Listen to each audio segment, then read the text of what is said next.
Welcome back. Now, another way to output your document is to do a presentation. To demonstrate this, we're going to need to duplicate our page, and it's going to be as if we had several of these pages that were customized. What we're now going to do is present our document. Gonna go to the share area. You're going to see that there is a link here that says present. We're going to click present. Now we can choose how we're going to present the document. What you'll see here is that we can make it so that the presentation will autoplay. We can make it so that we have the presenter view, so that we can view our notes and the upcoming slides. We can also present and record our presentation as we do it.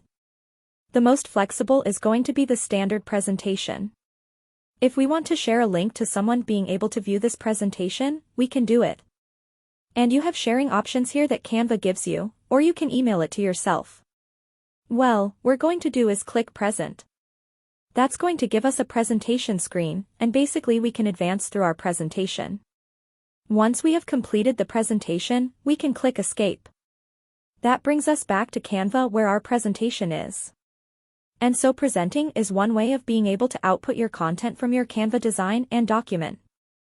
Okay, so with that, thanks and I will see you in another video.